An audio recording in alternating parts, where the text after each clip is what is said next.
ਸਤਨਾਮ ਸ੍ਰੀ Waheguru JIO.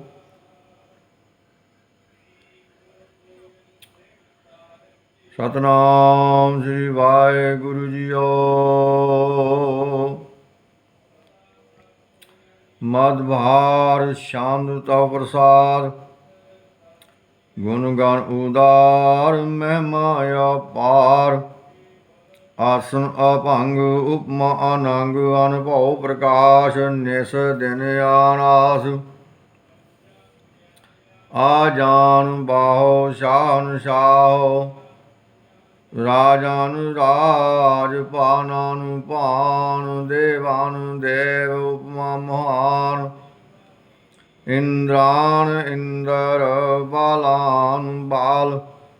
ਰੰਕਾਨ ਰੰਕ ਕਾਲਨ ਕਾਲ, ਅਨਭੂਤ ਅੰਗ ਆਭਾ ਅਭੰਗਤ ਮਿਥਿਆ ਪਾਰ। ਗੁਣ ਗਣ ਉਦਾਰ ਮੁਨ ਗਣ ਪ੍ਰਣਾਮ, ਨਿਰਭੈ ਨਿਰਕਾਮ। ਆਤੇ ਦੁਤ ਪ੍ਰਚੰਡ, ਮਿਤਗਤ ਅਖੰਡ। ਆਲਿਸ ਕਰਮ ਆਦਰਸ ਧਰਮ, ਸਰਬਾ ਭਰਨਾਡੇ ਅੰਡੰਡ ਬਾਢੇ। ਚਾਤਰੀ ਛੰਦ ਤਾ ਪ੍ਰਸਾਦ, ਗੋਬਿੰਦੇ ਮੁਕੰਦੇ ਉਦਾਰੇ ਆਪਾਰੇ। ਹਰਿਯੰ ਕਰਿਯੰ ਨਿਰਨਾਮੇ ਅਕਾਮੇ, ਭੁਜੰਗ ਬਰਿਆਦ ਛੰਦ।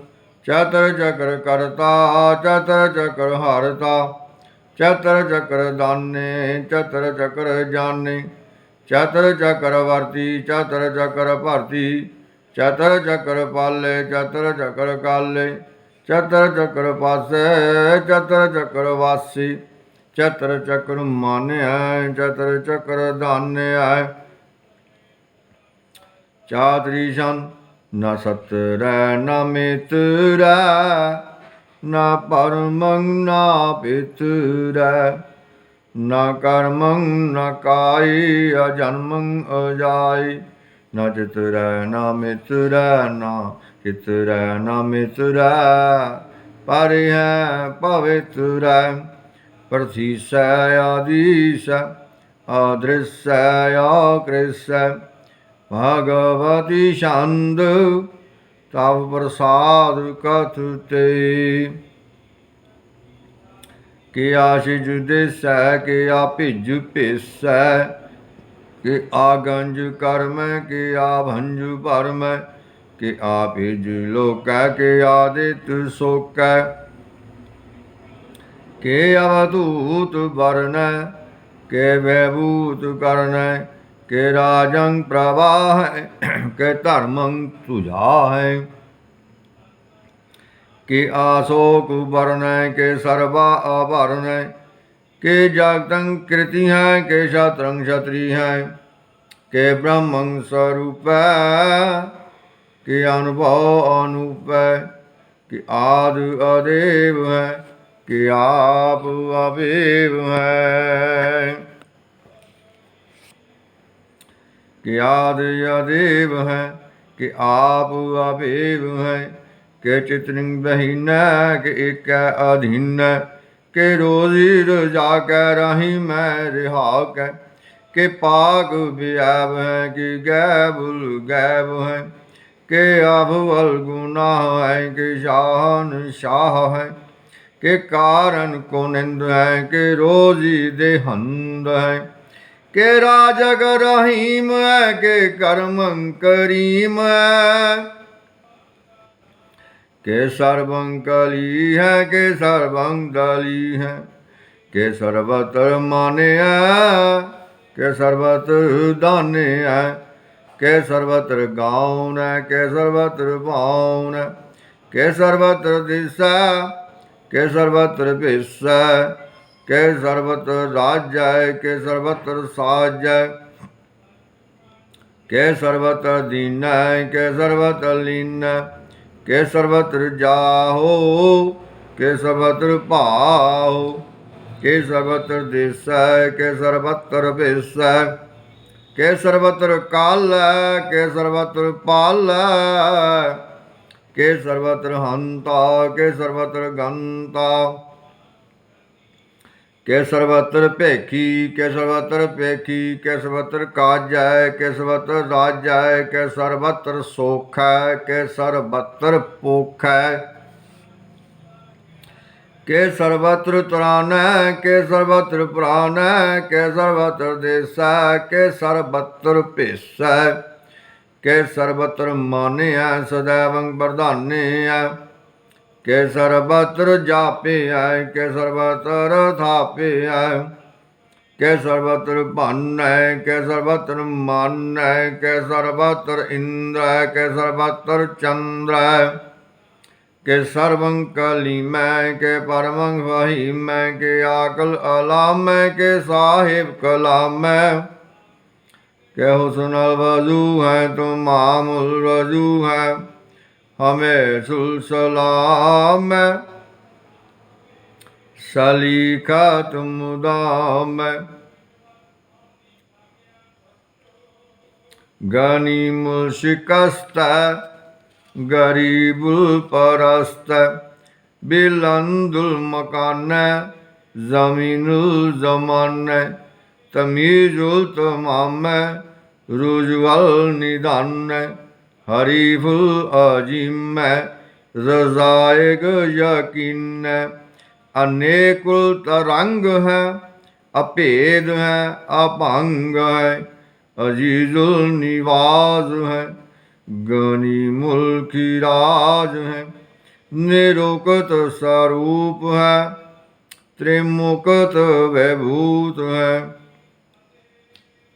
परभुगत प्रभा है, स्वजुगत सुधा है, सदैवं स्वरूप है, अपेदी अनूप है, समस्तोपराज है, सदा सर्व साज है, समस्तुल सलाम है, सदैव काम है, निर्बाध स्वरूप है, अगाध है, अनूप है, ओम आदि रूपी अनादि स्वरूप है, अनंगी अनामे त्रिभंगी त्रिकाले, अनंगी अनामे त्रिभंगी त्रिगामे, त्रिवर्गं त्रिबादे अगंजे अगाधे, शुभं सर्वभाग्ये सुसर्वा अनुरागी, त्रिभुगत स्वरूप है, अशेज है, अछूत है, के नरकं परनाश है, पृथ्वीउल परवास है, निरुक्त प्रभा है, सदैवं सदा है, विभुगत स्वरूप है, परजुगत अनूप है, निरुक्त सदा है, विभुगत प्रभा है, अनियुक्त स्वरूप है, परजुगत अनूप है, चातरी शांद, अपंग है, अनंग है, अपेक है, अलेख है, अपरम है, अकर्म है, अन्नाद है, जुगाद है, अजय है, अभय है, अपूत है, अदूत है, अनास है, उदास है, अतंद है, अवंद है, अपागत है, विरक्त है, अनास है, प्रकाश है, निचिंत है, सुनिंत है, अलिख है, अदिख है, अलेख है, अपेख है, अटा है, अगाह है, असंभ है, अगम्भ है, अनील है, अनाद है, अनित है, सुनित है, अजात है, अजाद है, चार पड़ छंद तव प्रसाद, सर्वं हंता सर्वं गंता सर्वं ज्ञाता सर्वं ज्ञाता सर्वं हर्ता सर्वं कर्ता सर्वं प्राणं सर्वं तराणं सर्वं कर्मं सर्वं धर्मं सर्वं जुगता सर्वं मुक्ता रसावल शांत तव प्रसाद नमो नरकनासी सुदैवं प्रकाशि अनंगं स्वरूपे अभंगं वैभूते परमार्थं परमार्थी सदा सर्वसाक्षी अगाध स्वरूपे निर्बाध वैभूते अनंगी अनामे त्रिभंगी त्रिकाले अनंगी अकामे अनंगी अनामे त्रिभंगी त्रिकामे निर्भंगी स्वरूपे सर्वंगी अनुपे न पुत्र न पुत्र न सत्र न मित्र न तात न माता न जात न पात निर्साकं शरीक है आमी तो आमीक है सदैवं प्रवाह है अजय अजा है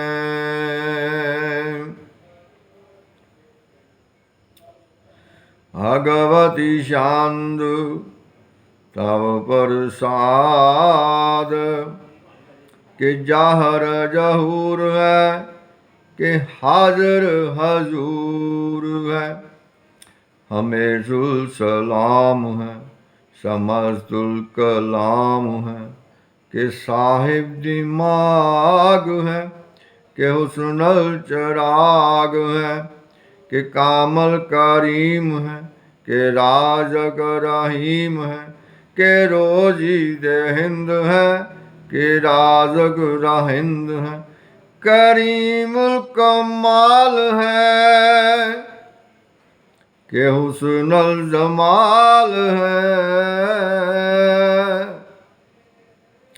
गनीमुल की राज है गरीबुल निवाज है गनीमुल की राज है गरीबुल निवाज है हरी फुलशी कन्न है हीरा सुल्फी कन्न है कलंकं परनाश है समस्तुल निवास है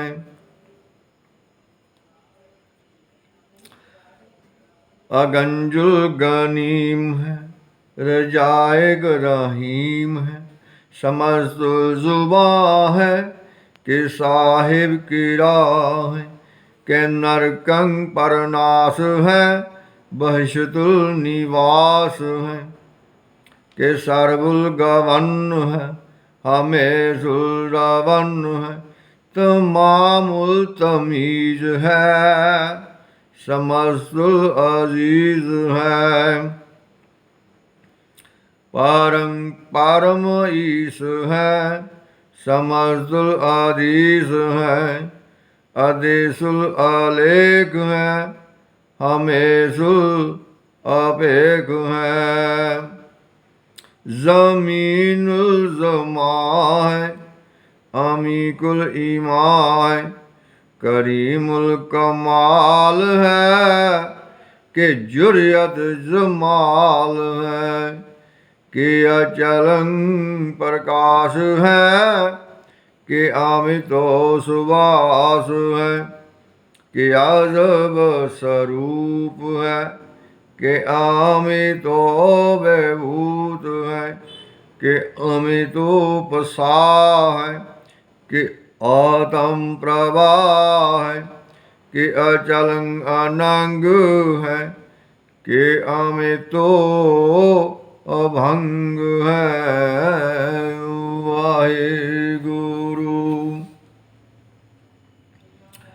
मदबार शांत प्रसाद मुने मन प्रणाम गुण गण मुदाम आरे बर अगंज, हारे नर पर भंज, अनगन पर नाम, मुनि मन सलाम।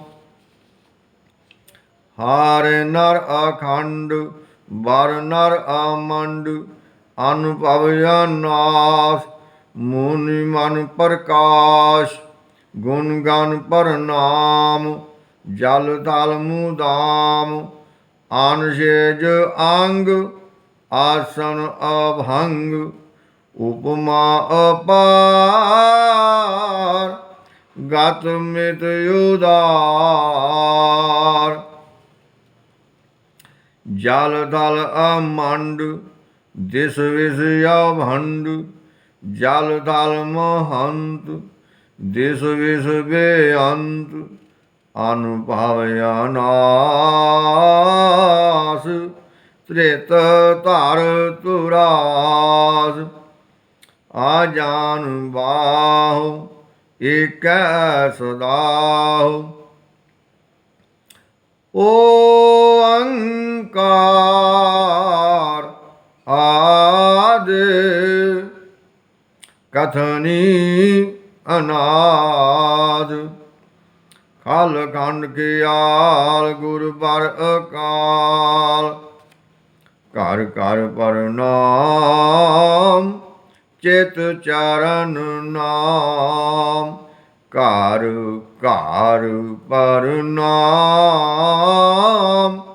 चित चरण नाम। अनसिज गाद, आजिज न बाद, अनझंझ गाद, अनरंज बाद, अनटुट भंडार, अनठट अपार।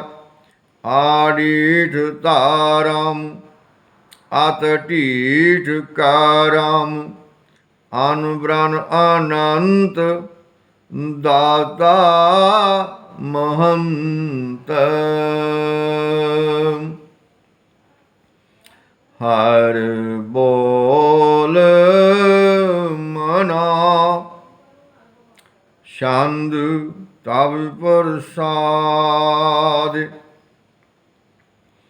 करुणाल्य है, अर काल्य है, खल खंडन है, मह मंडन है।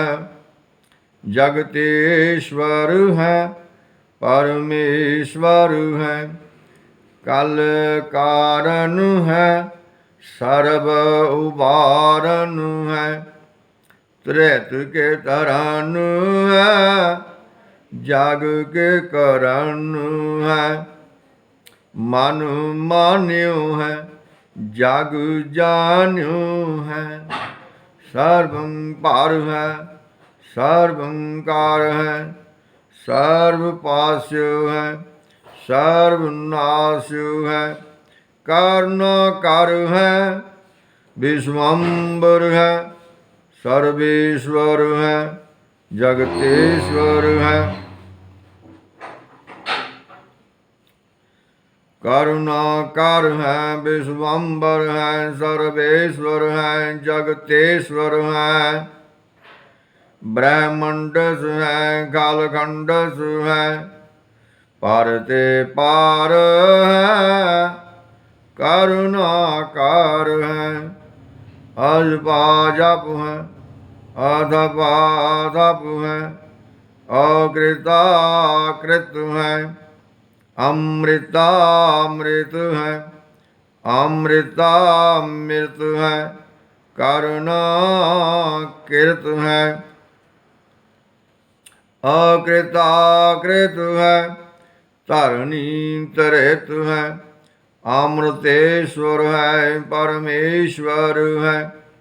अकृताकृत है, अमृतामृत है, अजबाकृत है, अजबाकृत है, अमृतामृत है। नर नायक है, खल कायक है, विश्वम्बर है, करुणाल्य है, नृपनायक है, सर्वपायक है, भाव भंजन है आर गंजन है रिपतापन है जप जापन है अकलंकृत है सर्वाकृत है करता कर है हरता हर है परमात्म है सर्वात्म है आत्म बस है जस के जस है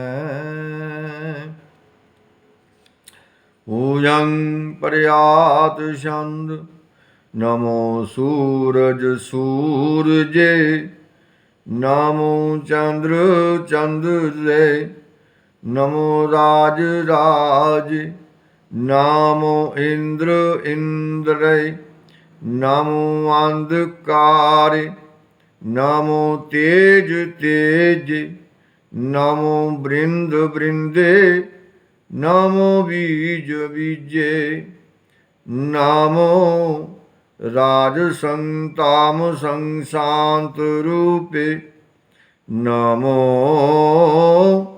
परम ततं अततं स्वरूपे नमो जोग जोगी नमो ज्ञान ज्ञान नमो मंत्र मंत्रे नमो ध्यान ध्यान नमो जुद जुदे नमो ज्ञान ज्ञान नमो भोज भोज नमो पान पान नमो कलह करता नमो शांत रूपे नमो इंद्र इंद्र अनादं भयभूते कलंकार रूपे अलंकार अलंकी नमो आस आसी नमो बांक बंकी अभंगी स्वरूप अनंगी अनाम तिरभंगी तिरकाल अनंगी अकामी एक अशरी शांद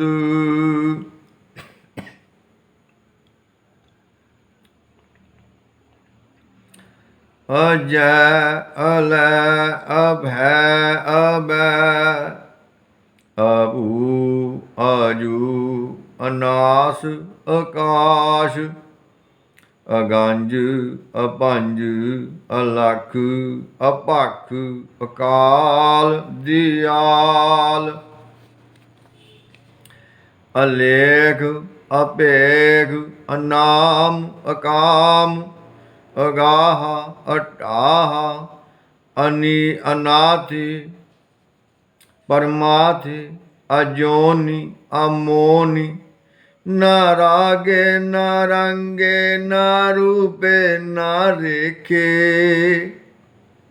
अकर्मं अपरमं अगंजे अलेखे ऊजं प्रयात छंद नमस्तुल परनामे समस्तुल परनासी अगंजुल अनामे समस्तुल निवासी निर्कामं विभूते समस्तुल स्वरूपे कुकर्मं परनासी सुधर्मं विभूते सदा सच्चिदानंद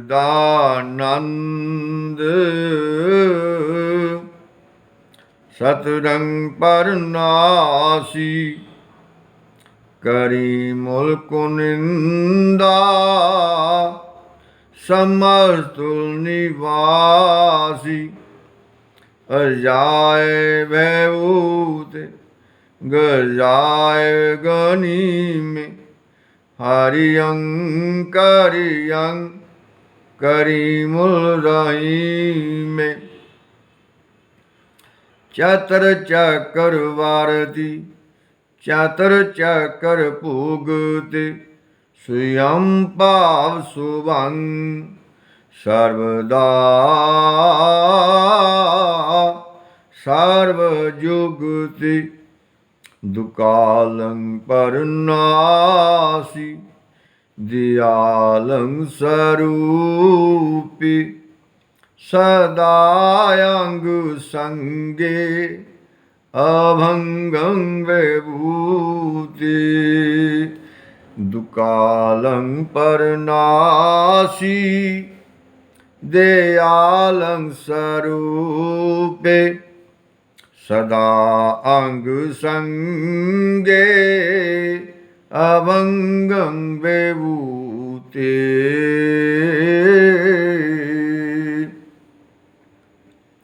वाहिगुरु जी का खालसा वाहिगुरु जी की फतेह।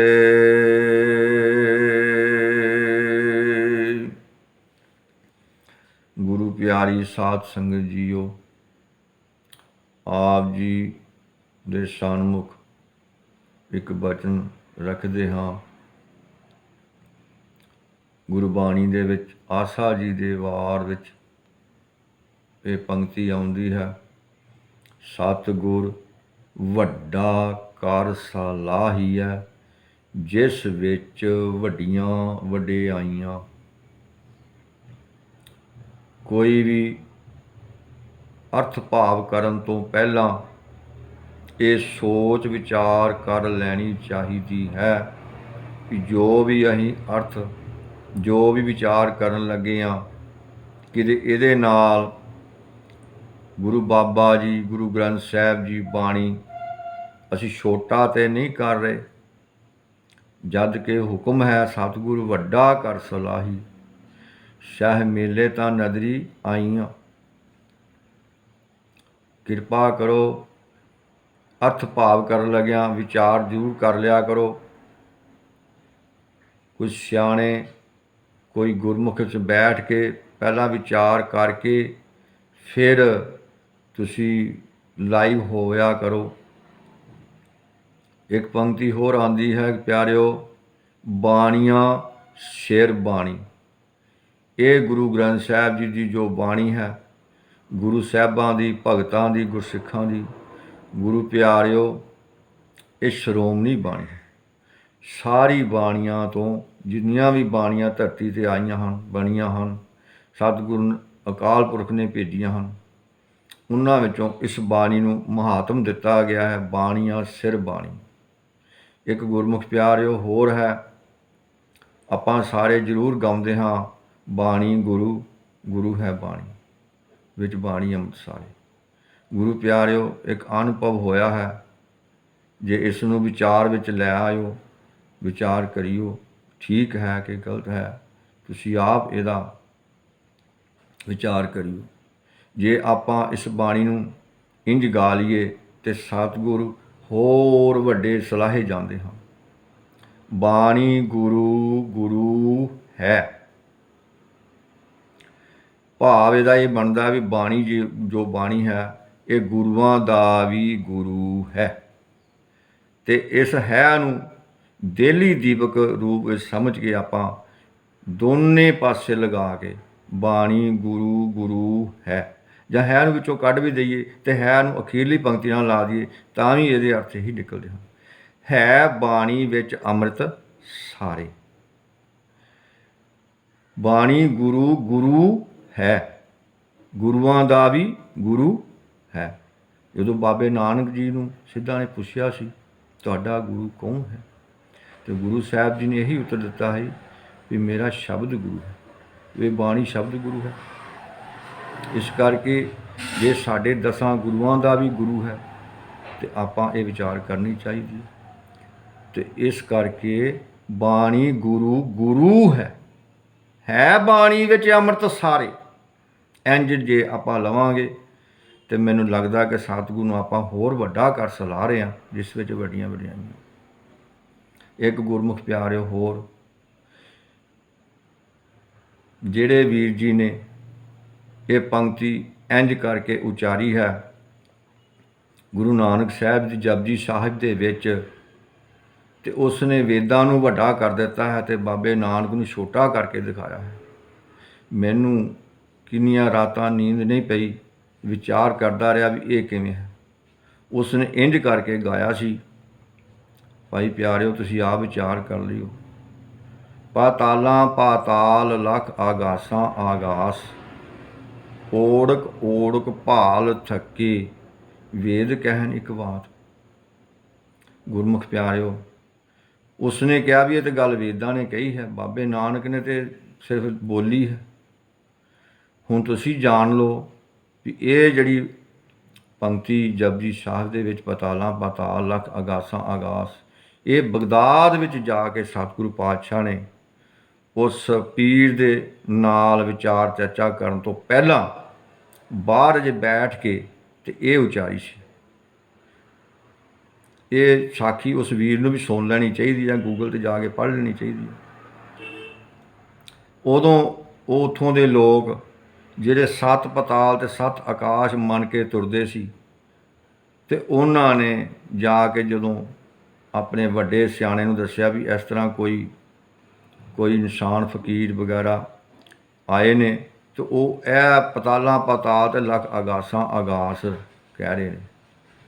ਤੇ ਉਸ ਵੱਡੇ ਜਿਹੜਾ ਉਹਨਾਂ ਦਾ ਵੱਡਾ ਕੋਈ ਉਸਤਾਦ ਸੀਗਾ, ਉਹਨਾਂ ਨੇ ਕਿਹਾ ਵੀ ਇਹਨੂੰ ਪੱਥਰ ਮਾਰੋ, ਇਹ ਸਾਡੀ ਕੁਰਾਨ ਦੇ ਸਾਡੀ ਬਾਣੀ ਦੇ ਉਲਟ ਬੋਲ ਰਿਹਾ, ਇਹਨਾਂ ਨੂੰ ਪੱਥਰ ਮਾਰੀ ਚੱਲਦੇ।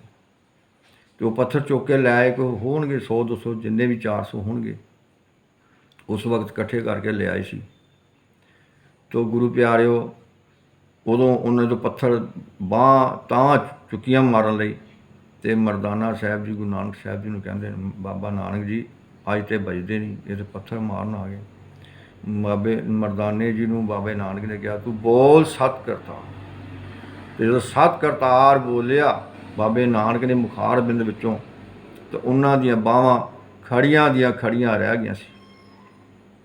ਫਿਰ ਜਦੋਂ ਉਹਨਾਂ ਵੇਖਿਆ ਵੀ ਇਹ ਤਾਂ ਕੋਈ ਕਰਾਮਾਤੀ ਫਕੀਰ ਹੈ, ਤੇ ਫਿਰ ਉਹਨਾਂ ਵਿੱਚੋਂ ਕਿਸੇ ਨੇ ਰਹਿ ਦਿੱਤੀ ਸਿਆਣੇ ਨੇ, ਭਈ ਹੁਣ ਤਾਂ ਆਪਾਂ ਬਚਦੇ ਨਹੀਂ, ਇਹ ਬਾਹਾਂ ਤਾਂ ਥੱਲੇ ਨਹੀਂ ਆਉਣੀਆਂ ਜਦ ਤੱਕ ਇਸ ਫਕੀਰ ਦੇ ਆਪਾਂ ਚਰਨਾਂ 'ਚ ਨਹੀਂ ਢਾਂਦੇ।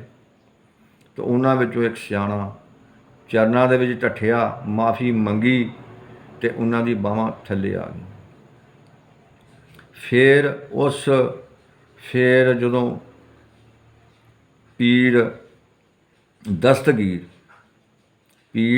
ਦਸਤਗੀਰ ਜੀ ਜਾ ਕੇ ਕੋਲ ਗੱਲ ਦੱਸੀ ਵੀ ਮਹਾਰਾਜ ਇਸ ਤਰ੍ਹਾਂ ਸਾਡੀ ਵਾਰਤਾ ਹੋਈ ਆ, ਤਾਂ ਫਿਰ ਉਹਨਾਂ ਨੇ ਕਿਹਾ ਵੀ ਫਕੀਰ ਜੀ ਨੂੰ ਸਾਡੇ ਗ੍ਰਹਿ ਵਿਖੇ ਲਿਆਓ, ਸਾਡੇ ਆਸ਼ਰਮ 'ਚ ਲਿਆਓ।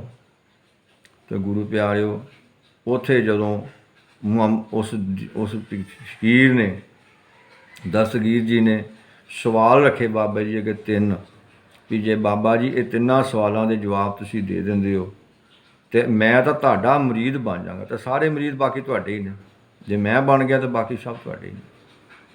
ਉੱਥੇ ਗੁਰੂ ਪਿਆਰਿਓ ਤੇ ਨਾਲ ਇੱਕ ਸ਼ਰਤ ਲਾਈ ਵੀ ਜਿਹੜਾ ਮੇਰੇ ਇਹ 3 ਸਵਾਲਾਂ ਦਾ ਜਵਾਬ ਨਹੀਂ ਦੇ ਸਕਦਾ, ਤਾਂ ਸਾਡੀ ਸ਼ਰਅ ਸਾਡੇ ਕਾਨੂੰਨ ਵਿੱਚ ਫਿਰ ਉਸ ਨੂੰ ਆਪਾਂ ਮਤਲਬ ਮਾਰ ਦਿੰਦੇ ਹਾਂ ਜਾਂ ਖ਼ਤਮ ਕਰ ਦਿੰਦੇ ਹਾਂ ਜਾਂ ਫਾਂਸੀ ਦੇ ਜੋ ਵੀ ਉਸ ਵਕਤ ਉਸ ਨੇ ਕਿਹਾ ਹੋਏਗਾ ਵੀ ਅਸੀਂ ਜਿੰਦਾ ਨਹੀਂ ਰਹਿਣ ਦਿੰਦੇ।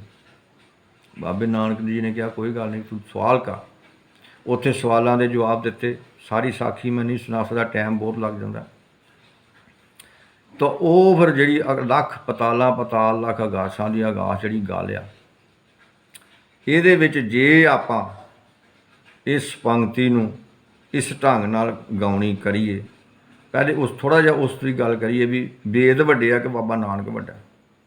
ਦੂਜੀ ਗੱਲ ਵੀ ਵੇਦ ਦੀ ਜਗ੍ਹਾ ਜੇ ਵੇਦ ਦੀ ਗੱਲ ਹੁੰਦੀ ਤਾਂ ਵੇਦ ਆਉਣਾ ਸੀ, ਜੇ ਬਾਤ ਦੀ ਗੱਲ ਹੁੰਦੀ ਤਾਂ ਬਾਤ ਆਉਣੀ ਸੀ। 2 ਗੱਲਾਂ ਹੋ ਗਈਆਂ। ਧਿਆਨ ਨਾਲ ਸੁਣ।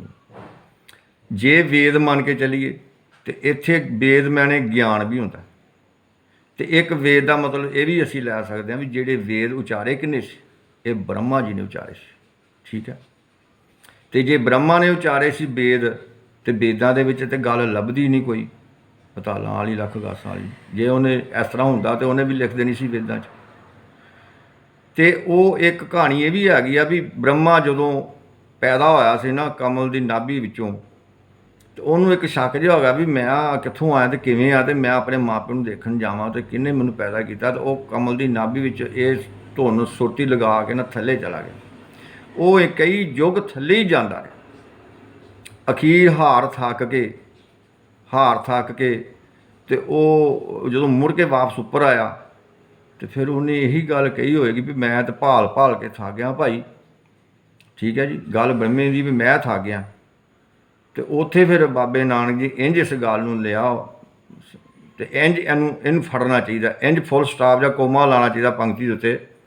ਆਪਾਂ ਇਹ ਗੱਲ ਨਿਸ਼ਾਨੇ 'ਤੇ ਰੱਖਣੀ ਆ, ਜਿਸ ਬੰਦੇ ਨੇ ਵੀ ਕੋਈ ਕਥਾ ਵਿਚਾਰ ਬਾਣੀ ਪੜ੍ਹਨੀ ਸੁਣਨੀ ਆ, ਉਹ ਇਹ ਨਿਸ਼ਾਨਾ ਰੱਖ ਕੇ ਚੱਲੇ। ਸਭ ਤੋਂ ਪਹਿਲੀ ਜਿਹੜੀ ਸਭ ਤੋਂ ਵੱਡੀ ਗੱਲ ਹੈ, ਇਹ ਨਿਸ਼ਾਨਾ ਹੈ ਵੀ ਸਤਿਗੁਰ ਵੱਡਾ ਕਰ ਸਲਾਹ। ਸਭ ਤੋਂ ਵੱਡਾ ਸਤਿਗੁਰੂ ਨਾਨਕ ਜਿਨ ਕਲ ਰਾਖੀ ਮੇਰੀ, ਗੁਰਮੁਖ ਕਾਲ ਵਿੱਚ ਪ੍ਰਗਟ ਹੋਆ। ਇਹ ਗੱਲਾਂ ਨਿਸ਼ਾਨੇ 'ਤੇ ਰੱਖ ਕੇ ਚੱਲਣੀਆਂ ਚਾਹੀਦੀਆਂ ਹਨ। ਆਪਣਾ ਇੱਕ ਬਣਾ ਕੇ ਚੱਲਣਾ ਚਾਹੀਦਾ, ਉਹ ਕਿਹੜਾ ਨਿਸ਼ਾਨਾ, ਇੱਕ ਟੀਚਾ ਵੀ ਮੇਰਾ ਸਤਿਗੁਰ ਛੋਟਾ ਨਾ ਹੋਵੇ। ਠੀਕ ਹੈ, ਹੁਣ ਇਸ ਪੰਕਤੀ ਨੂੰ ਆਪਾਂ ਜੇ ਇੰਝ ਉਚਾਰੀਏ ਵੀ ਓੜਕ ਭਾਲ ਥੱਕੇ ਵੇਦ, ਇੱਥੇ ਆਓ, ਇੱਥੇ ਫੁੱਲ ਸਟਾਪ ਲਾਓ। ਪਤਾਲ ਲਾਖਿਆ ਗਾਸਾਂ ਆਗਾਸ, ਓੜਕ ਭਾਲ ਥੱਕੇ ਵੇਦ। ਠੀਕ ਹੈ, ਤੇ ਕਹਿਣ ਇੱਕ ਬਾਤ, ਇੱਕ ਗੱਲ ਜਾਂ ਬਾਤ ਨੂੰ ਆਪਾਂ ਗੱਲ ਦਾ ਮਤਲਬ ਕੱਢੀਏ ਵੀ ਗੱਲ ਕਹੀ ਉਹਨਾਂ ਨੇ, ਤੇ ਉਹ ਬਾਤ ਮੈਨੇ ਇੱਕ ਬਾਈਬਾਦੀ ਹਵਾ ਵੀ ਹੁੰਦੀ ਹੈ। ਕਿ ਕਹਿਣ ਇੱਕ ਬਾਤ, ਇਹ ਗੱਲ ਹਵਾ ਹਵਾਈ ਹੋ ਗਈ। ਬਾਬਾ ਜੀ ਇਹ ਦੱਸਦੇ ਨੇ ਵੀ ਕਿਤੇ ਉਹਨਾਂ ਦੇ ਵੇਦਾਂ ਵਿੱਚ ਲਿਖੀ ਨਹੀਂ ਮਿਲੀ। ਇਹ ਕਹਿਣ ਵਿੱਚ ਆ ਤਾਂ ਗਈ ਆ, ਪਰ ਹਵਾ ਵਾਂਗ ਹੀ ਹੈ, ਕਿਤੇ ਉਹ ਗੱਲ ਨਹੀਂ। ਇਹ ਵੀਰ ਜੀ ਨੇ ਜਿਹੜੀ ਅਗਲੀ ਪੰਕਤੀ ਆਉਂਦੀ ਆ ਨਾ, ਉਸ ਦਾ ਆਧਾਰ ਬਣਾ ਕੇ ਇਹਨੇ ਗੱਲ ਕਹੀ, ਵੇਦ ਕਹਿਣ ਇੱਕ ਬਾਤ। ਇਹ ਵੇਦਾਂ ਨੇ ਗੱਲ ਕਹੀ, ਬਾਬੇ ਨਾਨਕ ਦੀ ਤਾਂ ਗੱਲ ਹੀ ਨਹੀਂ ਕਹੀ ਕੋਈ।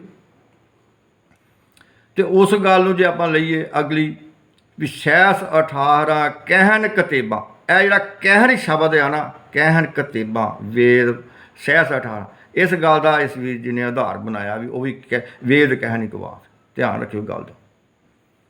ਠੀਕ ਹੈ, ਉੱਥੇ ਵੀ ਇਹੀ ਗੱਲ ਆਣੀ ਹੈ, ਸਹਿਸ 18। ਠੀਕ ਹੈ, ਇਹ ਕਹਿਣ ਨੂੰ ਅਜੇ ਵਿੱਚ ਥੋੜ੍ਹਾ ਜਿਹਾ ਇੱਕ ਸਾਈਡ 'ਤੇ ਕਰੀਏ। ਸਹਿਸ 18 ਕਹਿਣ ਕਤੇਬਾਂ ਨੂੰ ਲਈ, ਕਹਿਣ ਛੱਡ ਦਈਏ। ਕਹਿਣ ਕਤੇਬਾਂ ਅਸੁਲੀ ਕਤਾਤ, ਉਹਨਾਂ ਦੇ ਵੀ ਗੱਲ ਕਹਿਣ 'ਚ ਇਹੋ ਹੀ ਆਈ ਆ। ਜਿਹੜੇ ਸਹਿਸ 18 ਬਣੇ ਨੇ, ਕਤੇਬਾਂ ਬਣੀਆਂ ਨੇ, ਜੋ ਵੀ ਰਚਨਾ ਹੋਈ ਆ, ਅਸਲ 'ਚ ਇੱਕ ਧਾਤ ਹੀ ਬੋਲਦੇ ਹੋ। ਅਸਲ ਇੱਕੋ ਧਾਤ ਹੀ ਆ ਜੀ, ਸਾਨੂੰ ਨਜ਼ਰ ਆਈ, ਹੋਰ ਕੁਛ ਸਾਨੂੰ ਉਹਨਾਂ ਦੇ ਕਹਿਣ ਵਿੱਚ ਇੱਕ ਧਾਤ ਆ। ਠੀਕ ਹੈ, ਪਰ ਬਾਬੇ ਨਾਨਕ ਨੇ ਜੋ ਦੱਸਿਆ ਤੁਸੀਂ ਰੋਹ ਵਿਚਾਰ। ਠੀਕ ਹੈ, ਟਾਈਮ ਹੁਣ ਜ਼ਿਆਦਾ ਹੋ ਗਿਆ, ਤੇ ਇਸ ਪੰਕਤੀ ਦਾ ਜੋ ਸਤਿਗੁਰੂ ਜੀ ਨੇ ਦਾਸ ਨੂੰ ਅਨੁਭਵ ਕਰਾਇਆ ਹੈ, ਬਹੁਤ ਰਾਤਾਂ ਬਾਅਦ ਇਹ ਵਿਚਾਰ ਮਹਾਰਾਜ ਨੇ ਬਖਸ਼ੀ ਹੈ, ਤੋ ਆਪ ਜੀ ਦੇ ਸਨਮੁਖ ਸਾਂਝੀ ਕਰ ਰਿਹਾ ਹਾਂ। ਹੁਣ ਤੁਸੀਂ ਰੋਹ ਵਿਚਾਰ ਕਿ ਉਹ ਵੀਰ ਜੀ, ਮੈਂ ਕਿਸੇ ਨੂੰ ਗਲਤ ਨਹੀਂ ਕਹਿੰਦਾ, ਗਲਤ ਕੋਈ ਵੀ ਨਹੀਂ ਸੰਸਾਰ ਵਿੱਚ, ਆਪੋ ਆਪਣੀ ਬੁੱਧ ਹੈ ਜੇਤੀ, ਬਰਨਤ ਭਿੰਨ ਭਿੰਨ ਤੋਹੇ ਤੇਤੀ। ਜੇ ਤੇ ਬੁੱਧੀ ਨਾਲ ਵਿਚਾਰ ਕਰੋਗੇ ਫਿਰ ਤੇ ਉਹ ਵੀਰ ਜੀ ਸਹੀ ਹੋ ਸਕਦੇ। ਤੇ ਜੇ ਤੁਸੀਂ ਸਤਿਗੁਰੂ ਦੇ ਚਰਨਾਂ 'ਚ ਅਰਦਾਸ ਕਰਕੇ ਅਨੁਭਵ ਲਿਆਉਂਦੇ ਹੋ, ਤੇ ਫਿਰ ਸਤਿਗੁਰੂ ਨੂੰ ਵੱਡਾ ਕਰ ਸਦਾਉਣਾ ਚਾਹੁੰਦੇ ਹੋ, ਤੇ ਫਿਰ ਤਾਂ ਮੈਨੂੰ ਤਾਂ ਲੱਗਦਾ ਵੀ ਇਹ ਵਿਚਾਰ ਸਤਿਗੁਰੂ ਨੇ ਠੀਕ ਭੇਜੀ ਹੈ। ਤੁਸੀਂ ਰਹੋ ਵਿਚਾਰ। ਗੁਰੂ ਪਿਆਰਿਓ, ਇਨਸਾਨ ਬੰਦਾ ਹੈ, ਅਸੀਂ ਸਭ ਨੂੰ ਮਾਫ਼ ਹੀ ਕਰ ਦੇਣਾ, ਕਿਸੇ ਨੂੰ ਕੁਛ ਨਹੀਂ ਕਹਿਣਾ, ਸਭ ਨੂੰ ਮਾਫ਼ ਕਰਨਾ। ਪਰ ਜਿੱਥੇ ਗੁਰਬਾਣੀ ਦੇ ਕੋਈ ਅਰਥ ਅਨਰਥ ਕਰਦਾ, ਜਾਂ ਗੁਰਬਾਣੀ ਦੇ ਦੁਆਰਾ ਹੀ ਗੁਰਬਾਣੀ ਨੂੰ ਹੀ ਵਰਤ ਕੇ ਤੇ ਗੁਰਬਾਣੀ ਨੂੰ ਹੀ ਛੋਟਾ ਕਰਦੇ, ਆਪਣੇ ਨੂੰ ਭਾਵੇਂ ਵੱਡਾ ਕਰਨ ਨੂੰ ਹੋ ਸਕਦਾ, ਪਰ ਗੱਲ ਛੋਟੀ ਹੋ ਜਾਵੇ, ਉੱਥੇ ਵਿਚਾਰ ਕਰਨੀ ਬਣਦੀ ਆ। ਕਿਉਂਕਿ ਉਹਨਾਂ ਦਾ ਜੋ ਦਿੱਤਾ ਉਪਦੇਸ਼ ਆ ਪੂਰੇ ਸੰਸਾਰ 'ਤੇ ਜਾਂਦਾ ਭਾਈ।